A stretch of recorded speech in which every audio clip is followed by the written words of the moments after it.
आज हम लोग बाणभट्ट की आत्मकथा पढ़ेंगे। यह हजारी प्रसाद द्विवेदी का उपन्यास है जो 1946 ईस्वी में लिखा गया था। इसका प्रकाशन राजकमल प्रकाशन से हुआ है। आइए देखते हैं।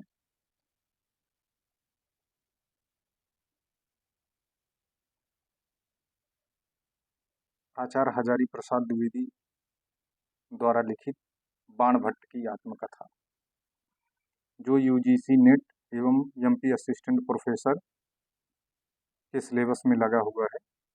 तो हजारी प्रसाद द्विवेदी का जन्म जो है 1907 ईस्वी में था। इनका बचपन का नाम बैद्यनाथ द्विवेदी और जन्म स्थान आरत दुबे का छपरा बलिया उत्तर प्रदेश। आलोक पर्व निबंध है इनका।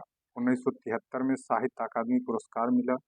कबीर 1942 मंगला प्रसाद पारितोषिक मिला है। और उपनाम इनका है 20वीं सदी का बाणभट्ट और व्योमकेश। इनके प्रमुख 4 उपन्यास हैं। बाणभट्ट की आत्मकथा 1946 ईस्वी। इसमें प्रेम का उदात्तीकरण एवं हर्ष कालीन सामाजिक राजनैतिक एवं सांस्कृतिक स्थिति का चित्रण है। दूसरा है चार चंद्रलेख 1963 और तीसरा है पुनर्नवा 1973। चौथा अनाम दास का पोथा 1976। बचपुआ जैसे याद कर लीजिए, बाणभट्ट की आत्मकथा, चार चंद्रलेख, पुनर्नवा, अनाम दास का पोथा। तो इसका क्रम भी पूछा जा सकता है, तो आप लोग ध्यान दीजिएगा। निबंध, हजारी प्रसाद द्विवेदी ने निबंध को व्यक्ति की स्वाधीन चिंता की उपज कहा है। ये ललित निबंधकार हैं। इनके प्रमुख निबंध देख लीजिए आप लोग कौन कौन से हैं।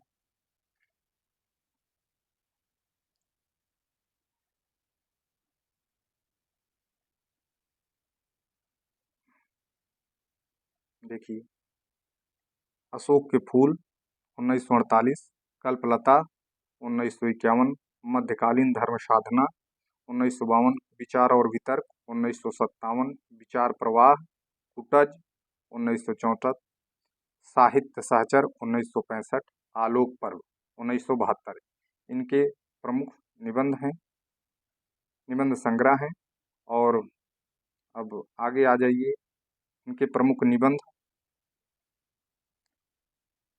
जैसे अशोक के फूल, वसंत आ गया है, मेरी जन्मभूमि, एक कुत्ता और एक मैना, नया वर्ष, दिमाग खाली है, शिरीष का फूल, वर्षा घनपत से घनश्याम तक, कुटज, साहित्य में हिमालय की परंपरा, जीवेम, शरद, सतम और देवदारू, आत्मदान का संदेश वाहक वसंत, नाखून क्यों बढ़ते हैं, घर जोड़ने की माया, गुरु नानक देव। इनके द्वारा लिखी गई प्रमुख आलोचना जैसे सूर साहित्य 1930, हिंदी साहित्य की भूमिका 1940, कबीर 1942, हिंदी साहित्य का आदिकाल 1952, सहज साधना 1963, कालिदास की लालित योजना 1965, मध्यकालीन बोध का स्वरूप 1970। संस्मरण इनके ऊपर लिखा गया है कमल किशोर गोयनका द्वारा हजारी प्रसाद द्विवेदी कुछ संस्मरण 1988 ईस्वी में। और इनकी ग्रंथावली मुकुंद द्विवेदी ने हजारी प्रसाद द्विवेदी ग्रंथावली 11 खंडों में लिखी हुई है। संपादक है मुकुंद द्विवेदी, ये भी आप लोग ध्यान में रखिएगा। अब हजारी प्रसाद द्विवेदी द्वारा लिखित बाणभट्ट की आत्मकथा एक ऐतिहासिक उपन्यास है। इसमें 7वीं सदी के मध्य में भारत के राजनीतिक स्थिति का चित्रण किया गया है। उस समय हुनों के आक्रमण प्रारंभ हो गए थे। इसी समय आलवार और नायनार दक्षिण भारत में सक्रिय थे। बाणभट्ट थानेश्वर, जिसे स्थानेश्वर भी कहा जाता है, के शासक तथा अंतिम हिंदू सम्राट हर्षवर्धन के सभा पंडित थे। किसके? हर्षवर्धन के। और बाणभट्ट के जीवन पर आधारित इस उपन्यास के माध्यम से हर्षकालीन सामाजिक राजनीतिक एवं सांस्कृतिक स्थिति का चित्रण है। इसमें अनेक उत्सवों, त्योहारों, पर्वों, नृत्य, दान, जन्मोत्सव आदि का भी वर्णन है। यह उपन्यास आत्मकथा के रूप में लिखा गया हिंदी का पहला ऐतिहासिक उपन्यास है। बाणभट्ट इस उपन्यास का नायक है। द्विवेदी जी ने इसमें बाणभट्ट के बिखरे जीवन सूत्रों को कुशलता पूर्वक पिरोया है। इस उपन्यास के लेखन में द्विवेदी जी ने बाणभट्ट के हर्षचरित, किसका, बाणभट्ट के हर्षचरित नामक ग्रंथ को उपजीव्य बनाकर इतिहास और कल्पना का सुंदर समन्वय किया है। यह क्वेश्चन पूछा जा सकता है कि बाणभट्ट की आत्मकथा का उपजीव्य ग्रंथ क्या है, आधार ग्रंथ क्या है, तो हर्षचरित है। ठीक। नारी सम्मान की रक्षा ही इस उपन्यास का केंद्रीय भाव है। इसमें 20 उच्छ्वास हैं। इसमें दो तरह के पात्र हैं, ऐतिहासिक पात्र और काल्पनिक पात्र। ऐतिहासिक पात्र में जैसे हर्षवर्धन हो गए, कुमार कृष्णवर्धन, राजश्री, देवपुत्र मिलिंद, इनकी पुत्री भट्टनी और बाणभट्ट। और काल्पनिक पात्र में निपुणिका या न्यूनिया, एक पात्र आती है निर्गुणिया, आप लोग कंफ्यूज ना होइएगा, अमृतलाल नागर नाचो बहुत गोपाल में पात्र है निर्गुणिया। हाँ, इसमें न्यूनिया या निपुणिका है। और देखिए महामाया है, महाभैरवी कहा गया है इसे। और भट्टनी है जिसका मूल नाम चंद्रदिति, और अघोर भैरव और सुचरिता विरति वज्र, ये इसके पात्र हैं। और अन्य पात्रों में विग्रह वर्मा, लोरिक देव और भुज वर्मा है। बाणभट्ट की प्रेमिका थी दोनों, निपुणिका और भट्टनी, दोनों क्या करती हैं, बाणभट्ट से प्रेम करती हैं। हाँ, आइए अब बाणभट्ट की आत्मकथा के बारे में कहे गए आलोचकों के कथन। जैसे बाणभट्ट की आत्मकथा एक क्लासिकल और रोमांटिक उपन्यास है। डॉक्टर बच्चन सिंह। भगवत शरण उपाध्याय कहते हैं कि द्विवेदी जी की बाणभट्ट की आत्मकथा में कादम्बरी की भांति रोमांस है। किसका कथन है, भगवत शरण उपाध्याय, याद रखिएगा, मोस्ट हैं। और नलिन बिलोचन शर्मा कहते हैं कि यदि हिंदी में 2-3 उत्कृष्ट उपन्यासों के नाम लेने के लिए कहा जाए तो बाणभट्ट की आत्मकथा उसमें से एक होगी। किसका, नलिन बिलोचन शर्मा। हाँ, स्त्री प्रकृति है वत्स, उसकी सफलता पुरुष को बांधने में, किंतु सार्थकता पुरुष की मुक्ति है। किसने कहा है, महामाया। ये कथन पूछा जा सकता है, इसलिए आप लोग नोट डाउन कर लीजिए या स्क्रीनशॉट ले लीजिए कि स्त्री प्रकृति है वत्स, इसकी सफलता पुरुष को बांधने में है, किंतु सार्थकता पुरुष की मुक्ति है, महामाया। अगला कथन है, नारी की सफलता पुरुष को बांधने में है, सार्थकता मुक्ति देने में है। यह सफलता है या सार्थकता, ये भी महामाया का ही कथन है। मेरे मन में रह रहकर यही ध्वनि निकलती रही कि नारी सौंदर्य यहाँ बंध्या है, निष्फल है, ऊसर है। ये भी कथन किसका है, महामाया का है। और आगे देखिए कि नारी शरीर देव मंदिर के समान पवित्र है।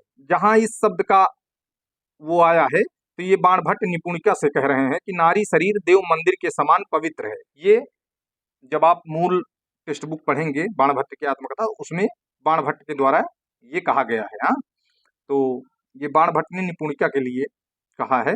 आगे कहते हैं कि बंधन ही चारुता है, संयम, निपुणिका व्यर्थ परेशान हो रही हो। इस बाधा के कगारों से बधी जीवन सरिता ही गतिशील होती है, सरस होती है, मधुर होती है। यह भी कथन बाणभट्ट निपुणिका से कह रहे हैं। आगे देखिए, तुमने बहुत बार बताया कि तुम नारी देह को देव मंदिर के समान पवित्र मानते हो। एक बार भी तुमने यदि समझा होता कि यह मंदिर हाड़ मास का है, ईंट चूने का नहीं। निपुणिका, यह निपुणिका बाणभट्ट से कह रही है कि तुमने बहुत बार बताया कि तुम नारी देह को देव मंदिर के समान पवित्र मानते हो। एक बार भी तुमने यदि समझा होता कि यह मंदिर हाड़ मास का है, ईंट चूने का नहीं। निपुणिका का कथन है। हाँ, आगे इसमें जब पढ़ेंगे उसमें तो उसमें दी गई है, इसकी एक अलग भी आवश्यकता होती है, ये निपुणिका उनसे कहती है। फिर आगे का कथन है कि इतिहास इस बात का गवाह है कि इस महिमामयी शक्ति की उपेक्षा करने वाले साम्राज्य नष्ट हो जाएं। ये भी बहुत मोस्ट कथन है कि इतिहास इस बात का गवाह है कि इस महिमामयी शक्ति की उपेक्षा करने वाले साम्राज्य नष्ट हो जाएंगे। भट्ट का कथन भट्टनी के लिए है। हाँ, क्योंकि इस उपन्यास में भट्टनी जो होती है उसका दस्युओं द्वारा अपहरण कर लिया जाता है, तो इसी बात को लेके यहाँ पे ये कथन कहा गया है। आगे कहते हैं जब उसको उठा ले जाते हैं तो भट्टनी के लिए ये बाणभट्ट भट्टनी को समझाते हुए कहते हैं कि देवी, स्यारों के स्पर्श से सिंह किशोरी कलुषित नहीं होती, असुरों के सतह में जाने से लक्ष्मी घर्षित नहीं होती, चींटियों के स्पर्श से चींटियों के स्पर्श से कामधेनु अपमानित नहीं होती, चरित्रहीनों के बीच वास करने में सरस्वती कलंकित नहीं होती। ये कथन बाणभट्ट भट्टनी को समझाते हुए कहते हैं कि आपकी इसमें कोई गलती नहीं है, इसमें कोई कलुष की बात नहीं है, कि देवी स्यारों के स्पर्श से सिंह किशोरी कलुषित नहीं होती। अगर किसी तुच्छ चीज को छू जाने से किसी महान व्यक्ति को कोई प्रभाव नहीं पड़ता है, सेम वही बात इसमें बाणभट्ट भट्टनी को समझाते हुए कहते हैं कि, और आगे कहते हैं कि असुरों के सतह में जाने से लक्ष्मी घर्षित नहीं होती, और चींटियों के स्पर्श से कामधेनु अपमानित नहीं होती, चरित्रहीनों के बीच वास करने में सरस्वती कलंकित नहीं होती। हाँ, तो ये बाणभट्ट भट्टनी को समझाते हुए कहते हैं, मोस्ट है, इसको आप लोग नोट डाउन कर लीजिए। आगे आइए। महामाया कहती है कि जिस दिन तू धर्म को अधर्म और धर्म समझ लेगा उसी दिन त्रिपुर सुंदरी के साक्षात्कार पालेगा, मतलब त्रिपुर सुंदरी का साक्षात्कार पालेगा, महामाया कहती है। हाँ, मैं अपनी बुद्धि से अनुचित अनुचित उचित की विवेचना करता हूँ, ये कथन बाणभट्ट का है, इसको भी आप लोग ध्यान रखिएगा कि मैं अपनी बुद्धि से अनुचित उचित की विवेचना करता हूँ। बाणभट्ट, मैं नारी सौंदर्य को संसार की सबसे प्रभावोत्पादनी शक्ति मानता हूँ, मतलब जो प्रभावित कर दे ऐसी शक्ति मानते हैं कौन? बाणभट्ट।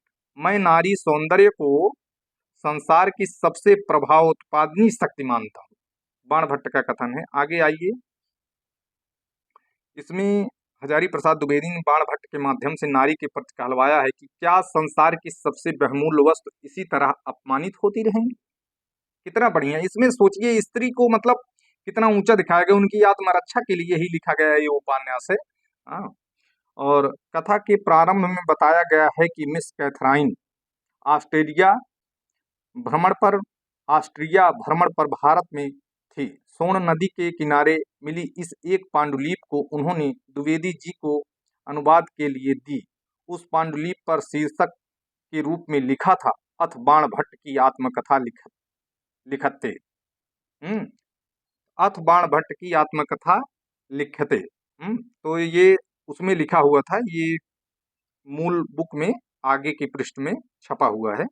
और पात्र परिचय में आइए, बाणभट्ट उपन्यास का नायक है। बाणभट्ट के पिता चित्रभानु हैं।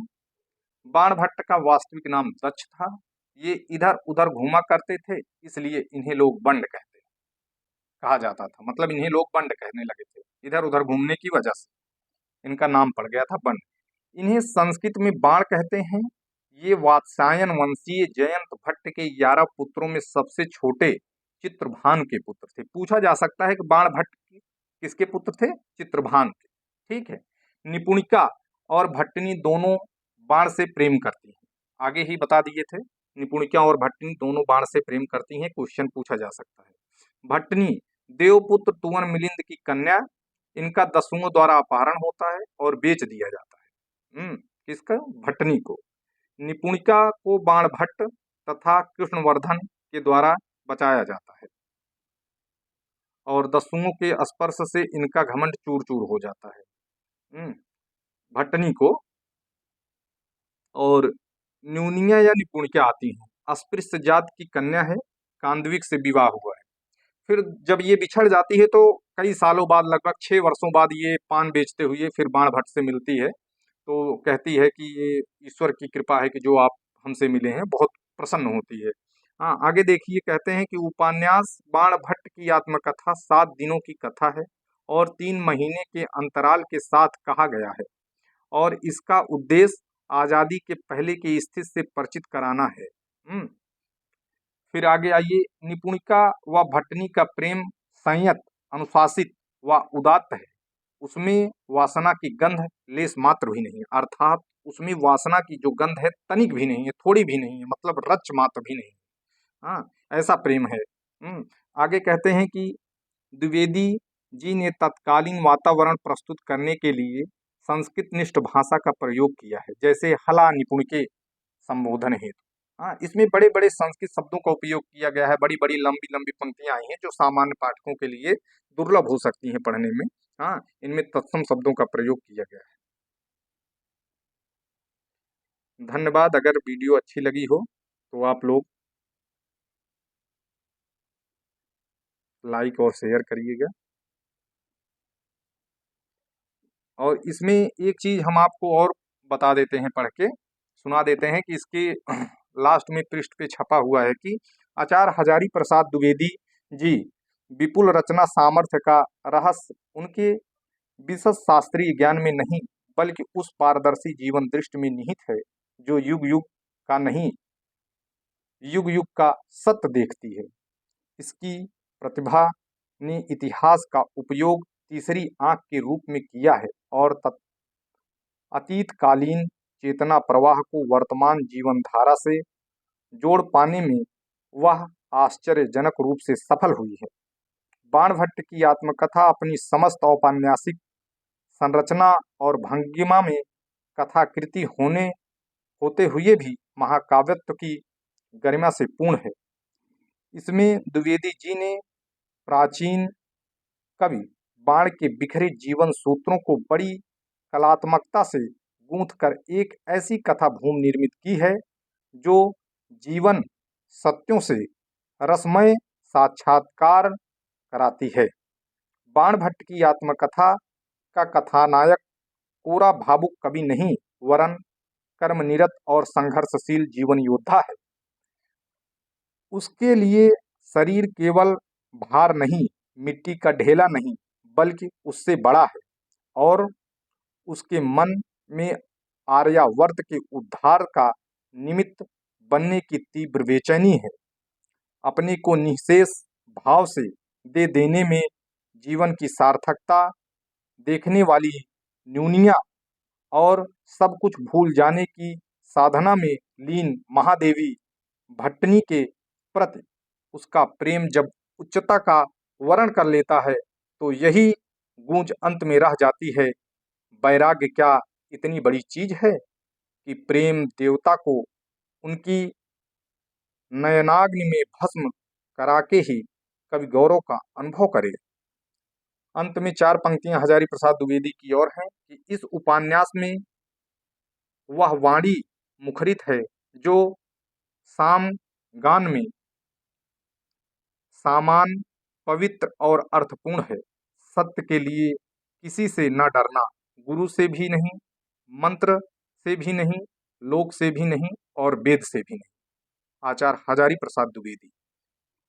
ठीक है मित्रों, अगर यह वीडियो आप लोगों को अच्छी लगी हो तो लाइक एंड सब्सक्राइब करिए, शेयर करिए।